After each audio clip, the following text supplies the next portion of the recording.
बार बार याद आ रहा है, ऐ खा लवां, ओ खा लवां, ओ खा लवां।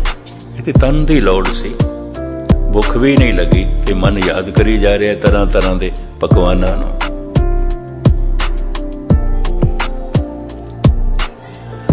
मैं उस दिन भी अर्ज की सी, लोड़ां मनुख दियां सीमत ने, लोभ की कोई सीमा नहीं है, भुख की सीमा है, स्वाद की कोई सीमा नहीं है, कोई सीमा नहीं। तन दियां लोड़ां नूं जद मनुख मन अपनी लोड़ बना लैंदा है, उसे नूं वासना कहंदे ने। गुस्ताखी माफ दो शब्द बर्दाश्त कर लेना। काम तन की लोड़ है, मन की नहीं। जद मन अपनी लोड़ बना लैंदा है, वासना बन जाता है। पदार्थ तन की लोड़ है, मन की नहीं। जद मन अपनी लोड़ बना लैंदा, इसनूं लोभ कहंदे ने।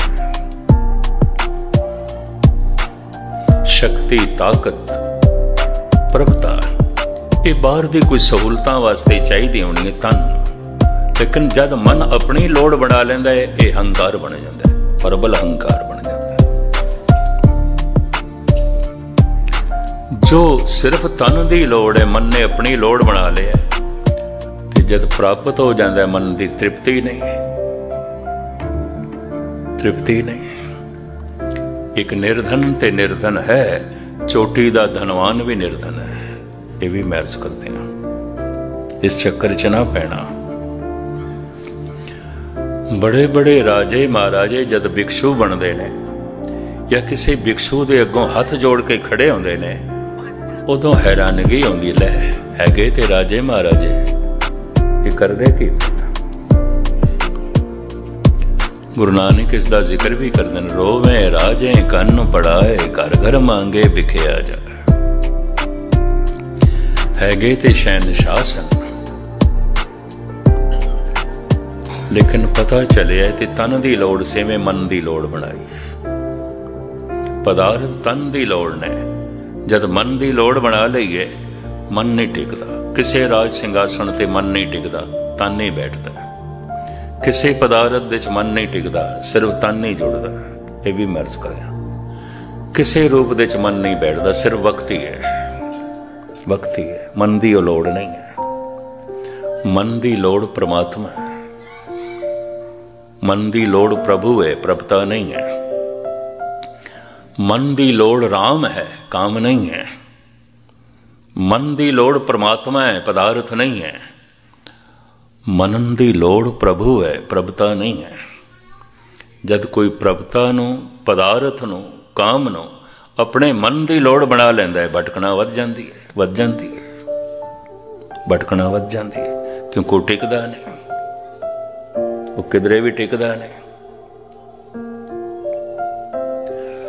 मन भटकदा है काल दे विच, समय दे विच, गुजरे हुए समय दियां यादां दे विच भटकदा है। मन नूं भटकण वास्ते कोई अस्थान नहीं चाहिए, जगह नहीं चाहिए। जगह चाहिए तन नूं, दौड़न भजन वास्ते, काम करन वास्ते अस्थान चाहिए तन नूं, मन नूं नहीं चाहिए।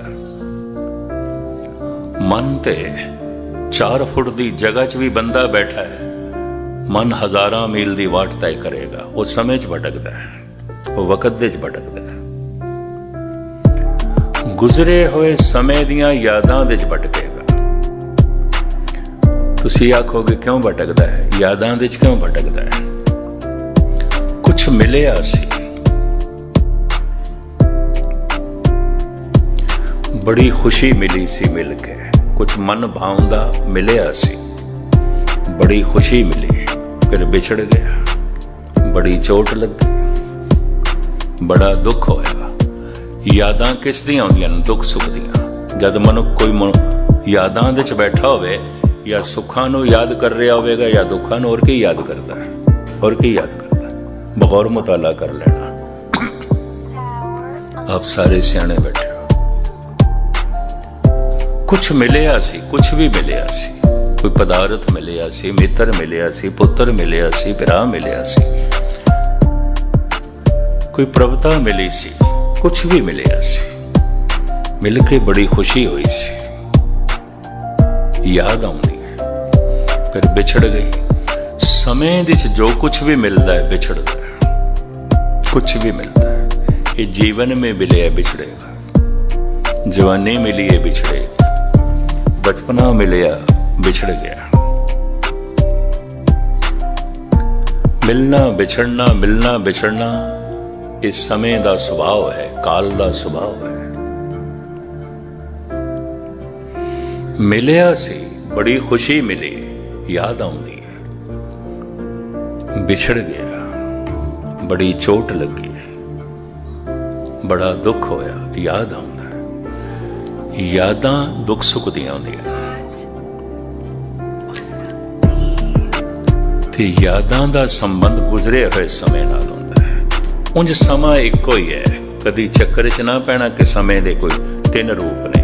मनुख करके समा दा ये विभाजन हो जाता है, वंड हो जाती है। भूत भविष्य वर्तमान असी कह देंगे हैं, माजी हाल मुस्तकबिल असी कह देंगे हैं। उंज समा एक है, परमात्मा दी दुनिया समा एक है।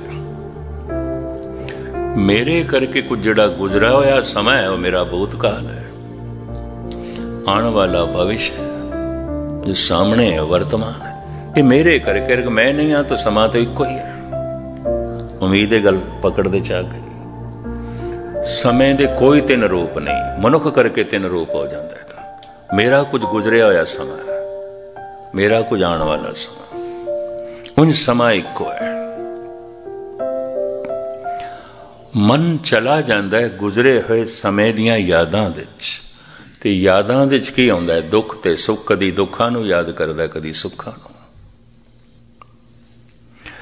फिर मन चला जाता है आने वाले समय। क्यों? आने वाले समय की चिंता है। हुण जो कुछ मिलिया होया है किधरे चला ना जाए, चिंता है। पहले तो इस तरह होया, जो मिलिया बिछड़िया, जो मिलिया बिछड़िया। बचपना मिलिया चला गया, जवानी मिली चली गई। जीवन विच मनुख नूं बहुत कुछ मिलता है और जाता है, पता नहीं कितना कुछ मिले और कितने मिले बिछड़े। बाबा फरीद अपने आप नूं इंज समझाते ने, फरीदा किथे तेरे मां प्या जे नहीं तू जणिया, कल ते तेरी मां है सी अज कोई नहीं। 5 साल ते पिता है सी अज कोई नहीं। 10 साल पहले मां है सी अज कोई नहीं। फरीदा किथे तेरे मां पे जिन्नी तू जणिया, तैं पासों लद गए तू अजे ना पतीने। मन भटकदा है गुजरे हुए समय दियां यादां विच। यादां दुख सुख दियां होंदियां। कुछ मिलिया सी, मिल के खुशी हुई सी, याद आउंदी है। बिछड़ गया, बिछड़ के चोट लगी, याद आउंदी है। मन चला जाता है चिंता दे, भविष्य की चिंता, आने वाले समय की चिंता। हुण जो मिले होया है किधरे बिछड़ ना जाए, और हुण जो कुछ मैं चाहना किधरे ऐसा ना हो कि ना मिले, ना मिले, चिंता।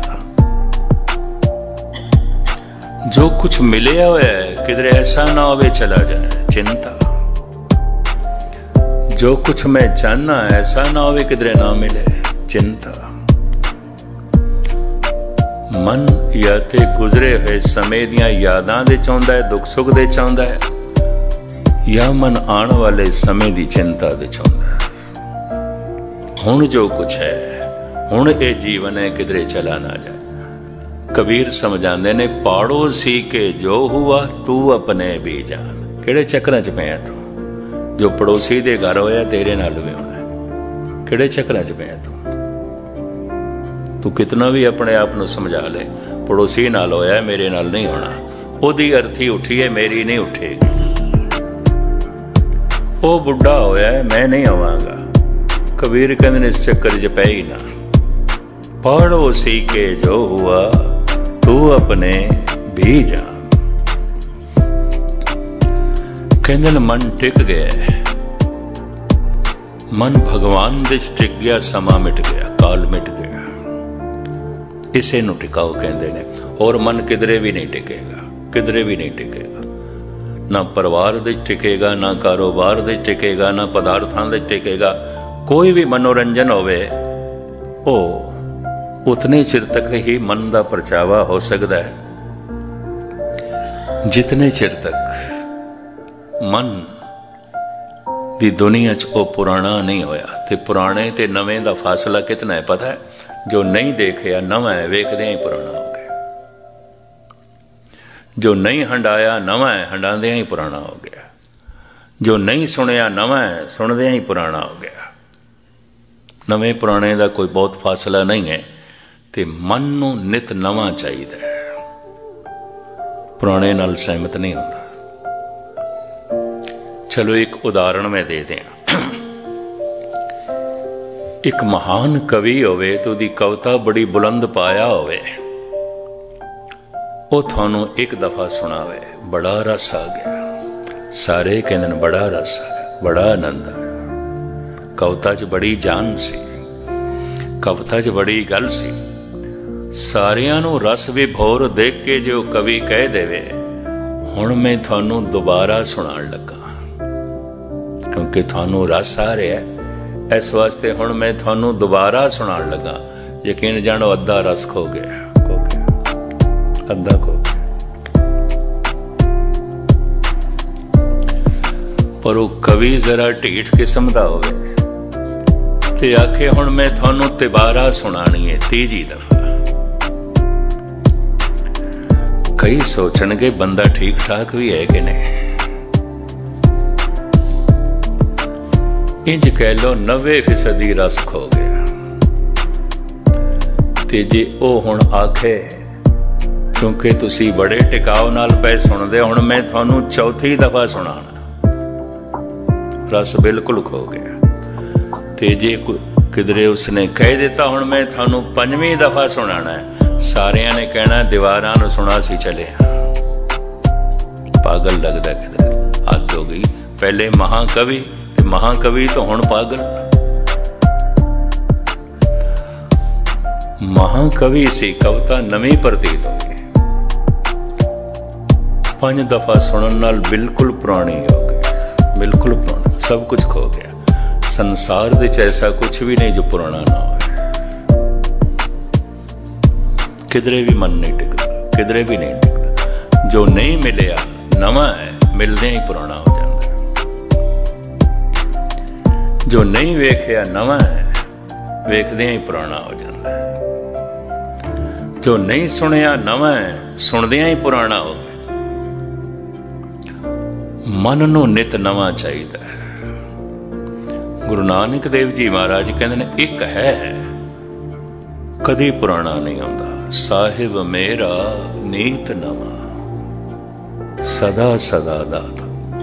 भगत कहते ने एक दिन की गल नहीं, एक सैकंड पहले जो रस आया है, दूजे सैकंड विच वो रस हो रहा, तीजे सैकंड विच रस हो रहा, और वो रस वधदा ही जा रहा, वधदा ही जा रहा, वधदा ही जा रहा। वो साहिब नित नवा है, नित नवा है। किसी भी कविता नूं, संगीत की धुन नूं पहले सुनदियां जो रस होवेगा, बार बार सुनन नाल रस खो जाएगा। पर बार बार जपदियां ही रस वधदा जा रहा है, वधदा जा रहा है। क्यों? वो साहिब नित नवा है। साहिब मेरा नीत नवा, क्योंकि साहिब पदार्थ नहीं है, परमात्मा है, नित नवा है। सत परमेश्वर नित नवा। जो पुराना हो जाता इसका ते बोध है थोड़ा बहुत। कुछ चोटी दे महान शायरां ने खुदकशी भी कर ली, जैसे नंद लाल नूरपुरी ने।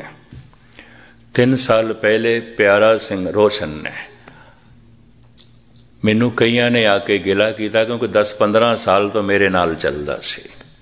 अमृतसर दा वासी, बड़ा वड्डा चित्रकार, बड़ा महान कवि, कवि दरबारां दी रौनक सारे समझदे सन। दरबार साहब दे नेड़े रहिंदा सी। जिस दिन मैं अमृतसर पहुंचदा सी, क्योंकि दास धन गुरु रामदास जी दे पुरब तो लैके दिवाली तक उत्थे हाजरी भरदा है, बस पहले खड़ा ये मिलदा सी मैनूं। गल नाल मैनू पहले ये लांदा सी,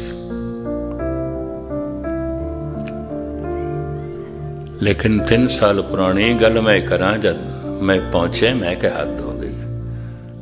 प्यारा सिंह जी रोशन ये नहीं दिखाई देते, बाकी ते मिले। दूजे दिन भी जद मिलना ना होया, क्योंकि दूजे दिन कवि दरबार सी, शायद आपनू पता होवे धन गुरु रामदास जी महाराज दे पुरब ते बहुत वड्डा राग दरबार हुंदा है। जिस राग दे शब्द दा उच्चारण है गुरु रामदास जी दा, उसे राग दे गाना होंदा है। 30-35 जथे पहुंचते हैं, बड़ी संगत आउंदी है दूर दूर तो, शहरां तो। पर दूजे दिन कवि दरबार आउंदा है, 30-35 कवि भी पहुंचते हैं चोटी ते। मैं देख के दंग रह गया, उन्हां कवियां च रोशन कोई नहीं सी।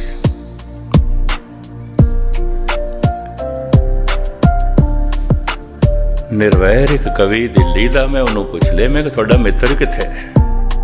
कहने मित्र ते थोड़ा सी, थानू नहीं पता। उन्हें अपने मकान दी 4थी मंजिल तो गिर के खुदकशी की थी, शरीर दे टुकड़े टुकड़े हो गए। मैं कहा ऐसा करेगा? मैं कहा कुछ दिना तो मैनू कहंदा सी जिंदगी की रिपीटेशन है, कुछ भी नहीं, पुनरुक्ति है। जिमें बार बार श्वास ले रहे हैं, बार बार खाई जाओ, सवेरे खा लो, शामी खा लो, बार बार पी जाओ, बार बार सोना है, बार बार ओही गल्लां। मैनू कहंदा सी मस्कीन जी, मैं उकता गया,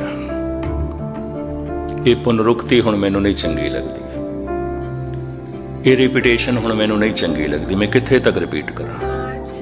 सवेरे खा लवां, शामी फिर खा लवां, सो जावां, फिर जाग पावां, फिर सो जावां। इतनी वही कुछ कर रहे हैं, वही कुछ कर रहे हैं। गालबन 60 साल का सी, छोटी उम्र भी नहीं सी, पर लगदा 60 का नहीं सी, जो लगदा सी जिवें 40 का होवे। सेहत अच्छी सी, तगड़ा सी। कहंदा सी मैं इस रेपिटेशन विच नहीं जीवना, इस पुनरुक्ति विच नहीं जीवना।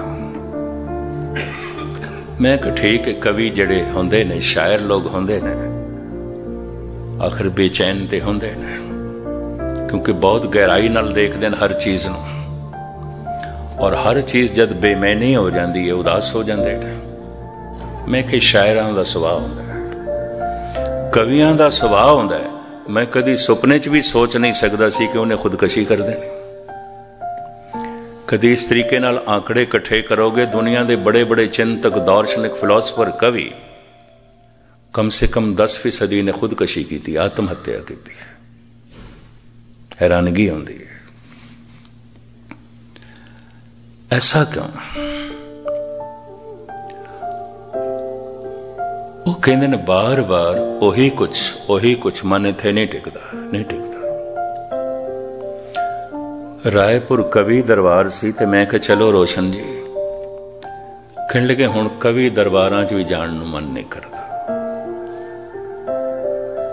ओही संगत, ओही कवितावां, ओही माहौल, ओही लोकां दी वाह वाह, ओही लोकां दा कहना रोशन जी कमाल कीता, कमाल कीता, कमाल कीता। कहंदा सुन सुन के ते मैं तंग आ गया। ओही कुछ नवीनता नहीं है। कुछ दिनां तो उदास मैं उसनूं जरूर देखिया सी, पर ये मैं सोच ही नहीं सकता सी कि खुदकशी। हकीम मोमन खान मोमन बहादुर शाह दे दरबारी शायरां दे चों एक नामवर चोटी दा शायर। एक मरने पे ही हो जिसकी उम्मीद, ना उम्मीदी उसकी देखा चाहिए। कहंदा मेरी मायूसी देखो, आपां ते फैसला करी बैठे हां खुदकशी करनी। एक मरने पे ही हो जिसकी उम्मीद, ना उम्मीदी उसकी देखा चाहिए। पर बात दे संभाल लै, हकीम सी, सियाणा सी, बुजुर्ग सी। अब तो घबरा के ये कहते हैं कि मर जाएंगे, पर मर के भी चैन ना पाया तो किधर जाएंगे। कहंदा फिर कित्थे जावांगा।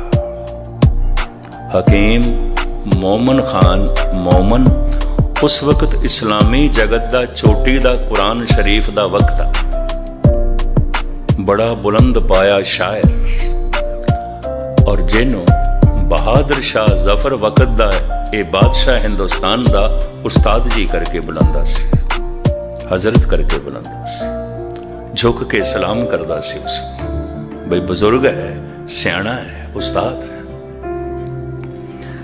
कहते अब तो घबरा के ये कहते हैं कि मर जाएंगे, मर के भी चैन न पाया तो किधर जाएंगे। कहता मन किधरे भी नहीं टिकता, किधरे भी नहीं टिकता। समा हो गया स्वामी रामानंदा बोल, कहते ने कत जाइए रे मन किथे जाए, घर लागो रंग लग गया। मेरा चेतना चलत मन भयो पंग, मन पिंगला हो गया, मन दे पैर ही टूट गए, गल खत्म। भूतकाल दियां यादां खत्म, भविष्य दी चिंता खत्म, पैर ही टूट गए। मेरा चेतना चलत मन भयो पंग, एक दिवस मन भई उमंग घस चंदा चंदन चोआ बहुत सुगंध, पूजन चाली ब्रह्म ठाए, सो ब्रह्म बताए ओ गुर मन ही माए। जिस ब्रह्म नूं लोकी तीर्थां ते लभदे ने, मंदिरां च लभदे ने, मंदिर मस्जिद गुरुद्वारियां च लभदे ने, कहंदे ने मैं अपने अंदर लभ लिया। यही गुरु अमरदास जी कहंदे ने, इस मन को कोई खोजो भाई, मन खोजत नाम नौ निध पाई। नौ निध अमृत प्रभ का नाम, देही में इसका विश्राम। मंदिर गया होया उसे दा सफल, जिसने जीवन नू हरि मंदिर बना लिया। मस्जिद विच गया होया उसे दा सफल, जिहदी जिंदगी ही खाना खुदा बन गई। और गुरुद्वारे गया होया उसे दा सफल, जिसने अपने आप नू गुरु दा रूप बना लिया, ते गुरु मान नाल कह देवे मेरा अपना ही रूप है। खालसा मेरो रूप है खास, खालसे मैं हूं करो निवास, कत जाइए रे घल रागो रंग। गालिब इसनो इंज बयान करता है, मेरे टूटे हुए पाए तलब का मुझ पे ऐसा है, तुम्हारे दर से अब उठकर कहीं जाया नहीं जाता। मोहब्बत असल में मखमूर वो राज़े हकीकत है, समझ में आ गया है फिर भी समझाया नहीं जाता। कहंदा टुटे पैरां दा बड़ा एहसान है, आपां टिक गए, भटकना मिट गई। गल समझ च आ गई है, पर मैं हुण समझा नहीं सकता, समझा नहीं सकता। दुनिया दे सारे संत भगतां ने कह दिता है अकथ है, जे हो जाना, जे मैं जान भी लिया आखा नाई, कहना नहीं, क्यों कहना कथन ना जाए, कथनी च नहीं आऊंगा। क्या हो कथी कथे कथ देखा, मैं अकथ ना कथना जाए। जिन्हें इस अगम्मी दुनिया नू प्राप्त किया, उसका कोई प्रत्यक्ष सबूत ना दे सके, और है भी नहीं। प्रत्यक्ष सबूत सीमत का होंदा, असीम का नहीं होंदा। जिन्हों ने उस अगम्मी दुनिया की झलक का आनंद माणिया, वो कोई प्रत्यक्ष सबूत दे ना सके। ते जिन्होंने इस अगम्मी दुनिया की झलक ना मिली, वो बड़े प्रबल झूठे सबूत इकट्ठे करके धुआंधार तकरीरां दे राही नास्तिकता नूं जन्म दे गए। मैं एक दफा फिर दोहरावां ते समाप्ति करां, कार्ल मार्क्स दे विचारां तो वक्ती तौर ते अद्धी दुनिया प्रभावित हो गई सी। China, Tanzania, Korea, Laos, Cambodia, Czechoslovakia, Bulgaria, Poland, अद्धा जर्मनी, पूरा रशिया, ये सारा उस तो प्रभावित हो गया सी। इतनी दुनिया किसी वड्डे तो वड्डे पैगंबर तो भी प्रभावित नहीं हुई, क्योंकि पैगंबरां दी गल अंतर्मुखी है, ओदी गल सिर्फ बाहरमुखी सी, बाहरमुखी सी। और जद कदी कोई मनुख पूर्ण तौर ते अंतर्मुखी हो जाता है, वही भगत है। ते भगती दी जो रूपरेखा धन गुरु ग्रंथ साहब जी महाराज दी बाणी छेतर दी मैं फिर कल थोड़े सामने रखने की कोशिश करांगा। समा हो गया, साहिब रहमत करन, बख्शिश करन, सानू उस अगम्य अवस्था की झलक देन जिस झलक का धन गुरु नानक देव जी महाराज की बाणी जिक्र कर दी है। हुण आप गुरबाणी का एक शब्द कीर्तन के राही सरवण करो। आनंद साहब का पाठ भुल चुक दी क्षमा। वाहिगुरू जी का खालसा वाहिगुरू जी की फतेह।